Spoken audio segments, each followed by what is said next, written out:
బనగానపల్లె పట్టణం కొండపేటలో ముస్లింల ఆత్మీయ సమావేశం నిర్వహించారు। ఈ కార్యక్రమానికి ముఖ్య అతిథిగా బనగానపల్లె వైఎస్ఆర్ పార్టీ అభ్యర్థి కాటసాని రామరెడ్డి సతీమణి కాటసాని జయమ్మ కుమారుడు కాటసాని ఓపుల్ రెడ్డి కోడలు కాటసాని మేధాశ్రీ రెడ్డి హాజరయ్యారు। ఈరోజు మనకు ఎలక్షన్లు రావడం జరిగింది కాబట్టి మన మీటింగ్స్ కానీ ప్రతి ఇల్లు తిరగడం కానీ ప్రతి ఒక్కరిని కలచడం కానీ జరుగుతూ ఉంది। అమ్మా మీరు ఒకటే గమనించాలి, 5 సంవత్సరాల్లో బనగానపల్లెలో ఏ చిన్న ఇన్సిడెంట్ కూడా జరగకుండా గ్రామానికి డెవలప్మెంట్ తీసుకొచ్చు ప్రజలందరూ ప్రశాంతమైన వాతావరణంలో ఉండి ఈ విధంగా పరిపాలన తీసుకొచ్చిన వ్యక్తి కాటసాని రామరెడ్డి గారు అని మీకు అందరికీ తెలియజేస్తా ఉన్నాను।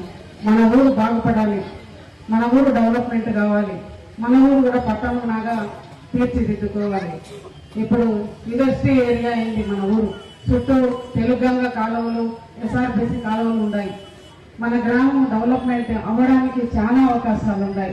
ఇప్పుడు మీరే చూస్తున్నారు, సెంటు ఇంతకు ముందు 20,000 15,000 20 ఏళ్ల కిందట 15 ఏళ్ల కింద ఉండేది। ఈరోజు సెంటు కొనాలంటే సెంటర్లో 10-15 లక్షలు। ఇప్పుడు మేము ఇల్లు కట్టిన కాడ మేము రామబాడతో కొనేది 13,50,000 సెంటు కొన్నాం।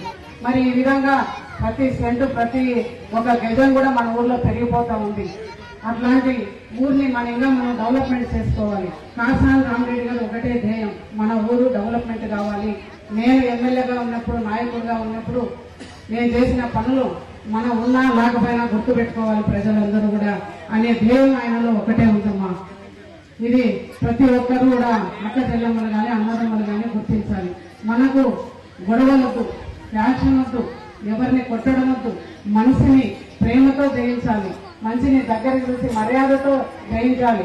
వాళ్ళకి ఇంటికి వస్తే సామాన్యమైన మానవుడైనా కూడా కూర్చోబెట్టి నీ ఎందుకు వచ్చావు, నీ పని ఏంది అని చెప్పేసి పలకరించే వ్యక్తి కాటసాని రామరెడ్డి గారు। అట్లాంటి విలువలు అనే వ్యక్తికి మీ అమూల్యమైన ఓట్లు వేసి బనగానపల్లె ఈసారి ఖచ్చితంగా భారీ మెజార్టీ ఇవ్వమని ప్రతి ఒక్కరిని కోరుతా ఉన్నాను। ఈరోజు డెవలప్మెంట్ అంతా వీళ్ళందరూ చెప్పారు, నేను ప్రత్యేకంగా చెప్పాల్సిన అవసరం లేదు। మనకు బనగానపల్లిలో చాలా మందికి ఇల్లులు లేవు, ప్రత్యేకంగా ఇల్లుల గురించే మాట్లాడాలి। నేను ప్రత్యేకంగా ఇల్లుల గురించి మాట్లాడాలి। రామరెడ్డి గారు గెలిచిన వెంటనే పట్టాలన్నీ మీ పేద మీద తయారు చేపించి పట్టాలు ఇచ్చి ఇల్లులు కట్టిందని మొత్తం తయారు చేసి ఇచ్చే లోపల ఎక్కడ ఆయనకు మంచి పేరు వస్తుందో అది రాకుండా